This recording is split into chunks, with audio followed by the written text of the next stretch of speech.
jalan daripada kaum Balui hari ini adalah dengan apa namanya menggerandol kepada ulama-ulama besar yang pernah menulis nasab mereka seperti Ibnu Hajar Al-Haytami yang pernah menulis sebuah silsilah tasawuf beliau kepada Rasulullah melalui nasab-nasab Balawi dari ayah ke anak, dari ayah ke anak.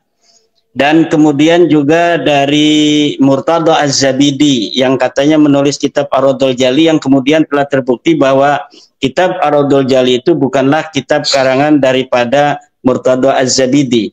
Khusus mengenai Ibnu Hajar itu di dalam kaidah ilmu nasab bahwa sebuah riwayat tentang nasab itu tidaklah disebut sebagai penisbatan nasab sepanjang di dalam pencatatan itu bukan dicatat di dalam kitab nasab dan tidak berdasarkan tahqiqul ansab, tahqiq umudin nasab. Jadi tidak disebutkan bagaimana Ibnu Hajar, apakah beliau ini menuliskan itu berdasarkan hasil penelitian atau hanya taken for granted dari gurunya, bahwa silsilah gurunya seperti ini kemudian diberikan kepada Ibnu Hajar dengan pengakuan gurunya bahwa silsilah saya mendapatkan tasawuf ini seperti ini. Kemudian Ibnu Hajar dengan husnudzon kemudian mencatat di dalam kitabnya yang disebut dengan Sabat Ibnu Hajar itu. Nah, itu kita karena Ibnu Hajar sudah tidak ada, tentunya kita sulit untuk meminta pertanggungjawaban kepada Ibnu Hajar. Makanya saya mengajak kepada orang-orang yang selalu membawa nama-nama besar orang-orang yang sudah meninggal, sebutkan saja hari ini siapa yang ingin menjadi wakil dari ulama-ulama besar yang sudah meninggal itu untuk mempertahankan itu.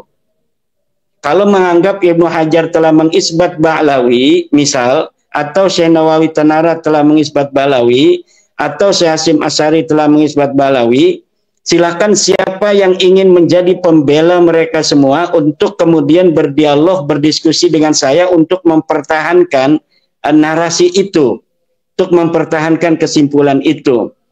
Kalau kita terus-terus berkata tentang Ibnu Hajar telah mengatakan, Imam Murtada Az-Zabidi telah mengatakan, saya sudah selesai untuk menjawabnya bahwa hal itu tidak bisa disebut sebagai pengisbatan nasab.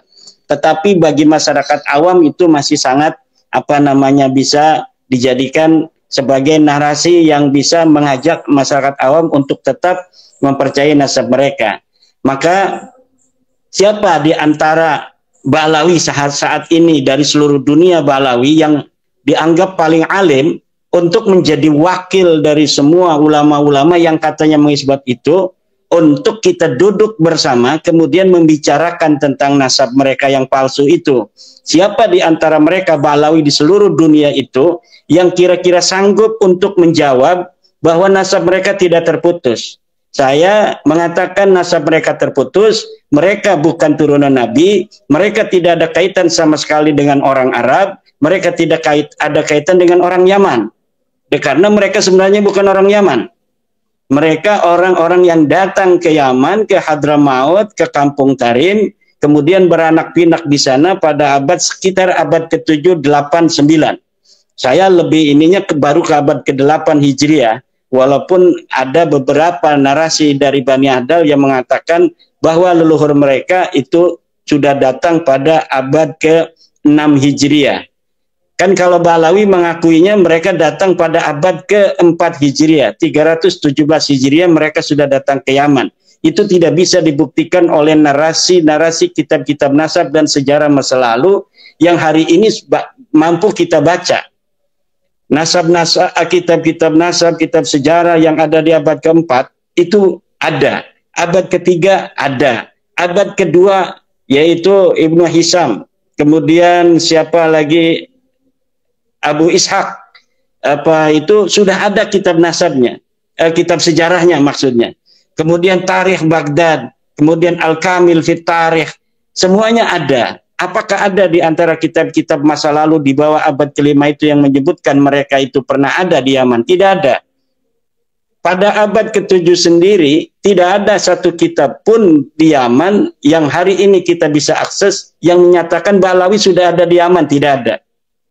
Abad ke-8 tidak ada. Baru di abad ke-9 Ali As-Sakran itu kemudian mencatatkan nama mereka, kemudian seakan-akan mereka sudah ada beberapa abad di masa lalu, yaitu abad ke-4. Padahal semua itu tidak terbukti sama sekali.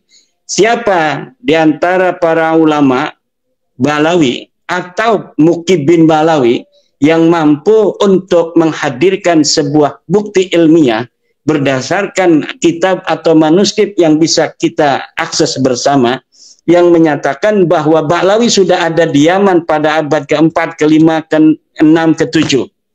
Tidak ada. Sama sekali tidak ada. Kalaulah mereka sudah ada di abad ke-6 misalnya, maka kitab As-Suluk akan menyebut nama-nama itu. Sedangkan nama-nama yang diatribusikan oleh Rumel Abbas sebagai nama Ba'lawi, itu nama-nama orang yang mirip dengan Ba'lawi, yang kemudian disebutkan sebagai Ba'lawi hari ini. Padahal itu adalah ulama-ulama Ba'lawi dari keluarga Bajadid yang tidak ada kaitan sama sekali dengan keluarga Ba'lawi.